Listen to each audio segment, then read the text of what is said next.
Hello friends, मेरा नाम आयुष अग्रवाल है। मैं आपको अपने इस यूट्यूब चैनल के माध्यम से, टारगेट स्टडी पॉइंट के माध्यम से आपको कंक्रीट टेक्नोलॉजी पढ़ाने जा रहा हूँ। तो कंक्रीट टेक्नोलॉजी में हम सबसे पहले पढ़ेंगे इंट्रोडक्शन में सबसे पहले हमें जानना है कि बेसिक कंक्रीट होता क्या है, और वो जानना ज़रूरी है, तभी हम आगे उसके बारे में जान पाएंगे। धीरे धीरे हम सारी चीज़ें इसमें पढ़ेंगे। तो पहला हमारा टॉपिक है आज कंक्रीट के बारे में। बेसिक कंक्रीट होता क्या है। Concrete is a mixture of binding material, inert material and water. तीन चीज़ों का मिक्सचर है। एक तो binding material, inert material and water. Binding material को हम हिंदी में बोलते हैं बंधक पदार्थ, जो बांध के रखता है, बॉन्ड बनाता है, स्ट्रेंथ। तो बाइंडिंग मटेरियल काम होता है वो। इनर्ट मटेरियल जिसको निष्क्रिय पदार्थ हिंदी में बोलते हैं, या फिर उसको हम बोल देते हैं एग्रीगेट। एग्रीगेट को ही हम इनर्ट मटेरियल बोलते हैं, और साथ में हम इसमें मिलाते हैं पानी। इन तीनों को मिलाकर एक राइट प्रोपोर्शन में जब हम उसको मिलाते हैं, और जब कुछ टाइम के बाद जब ये हार्ड हो जाती है, अपनी शेप होल्ड कर लेती है, फिर उस चीज़ को हम बोलते हैं कंक्रीट। वो क्या होती है?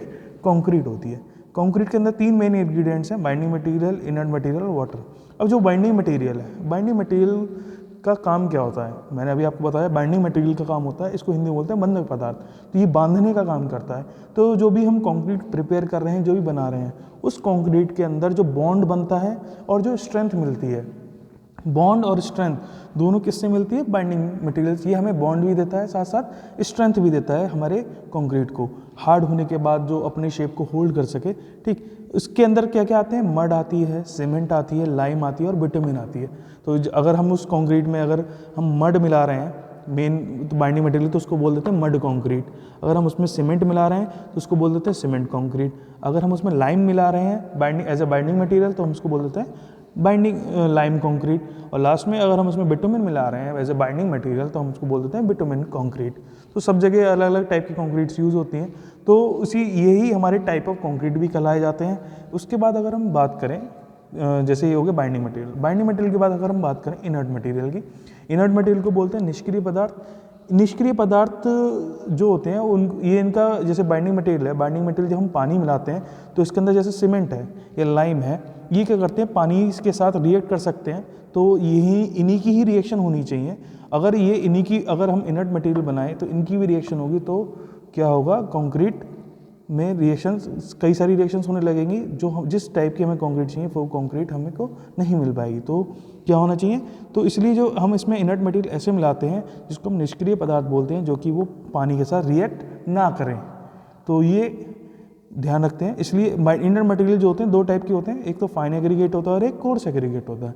फाइन एग्रीगेट और कोर्स एग्रीगेट। फाइन एग्रीगेट क्या होता है? फाइन एग्रीगेट वो एग्रीगेट होता है जिसका पार्टिकल साइज 4.75 mm से कम हो, यानी 4.75 mm की छलनी के बाद जो छानने के बाद जो नीचे चला जाता है, छलनी से निकल जाता है, उसको बोलते हैं फाइन एग्रीगेट।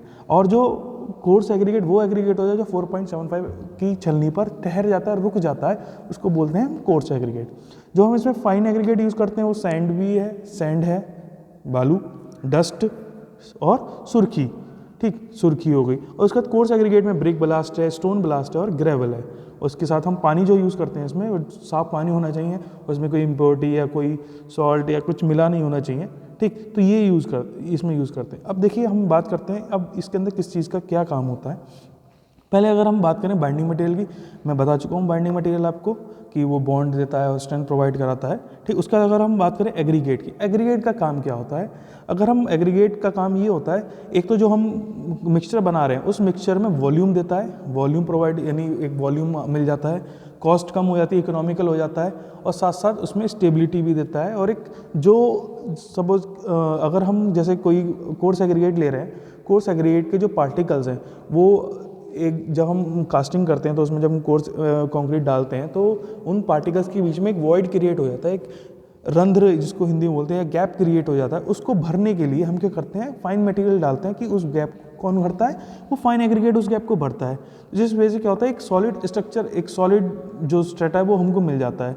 ठीक, तो वो काम कौन करता है? सैंड, क्योंकि इसका साइज जो है इससे कम होता है। तो जहाँ इन दोनों के पार्टिकल के साइज के बीच में जो गैप होता है उसको भरने के काम आता है हमारा फाइन एग्रीगेट। ठीक, तो ये इसका मेन काम इसका यही है कि उसको स्ट्रक्चर को थोड़ा सा होल्ड कराता है और अच्छी हमको शेप, मनचाही शेप हमको मिल जाती है किसकी वजह से, इस कंक्रीट में। और जब हम इन तीनों को मिलाते हैं तो एक पेस्ट बनता है जिसको हम किसी भी शेप में अपने इच्छा अनुसार शेप में ढाल सकते हैं by the use of form work. हम जिस टाइप का फॉर्म वर्क लाएंगे वो हम यूज़ कर सकते हैं। इसी तरह जब हम इसी कंक्रीट को, जो भी हम कंक्रीट बना रहे हैं, उसको हम उसके बाइंडिंग मटेरियल के नाम से जानते हैं।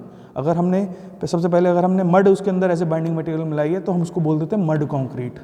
अगर हमने उसके अंदर सीमेंट मिलाया है तो उसको बोल देते हैं सीमेंट कंक्रीट। अगर उसमें लाइम मिलाया है तो हम उसको बोल देते हैं लाइम कंक्रीट। अगर हमने उसमें बिटुमिन मिलाया है तो हम उसको क्या बोल देते हैं, बिटुमिन कंक्रीट। तो यही जो इसके बाइंडिंग मटेरियल के नाम से हम जानते हैं, तो वही क्या हो जाते हैं, इसके टाइप ऑफ कंक्रीट हो जाते हैं।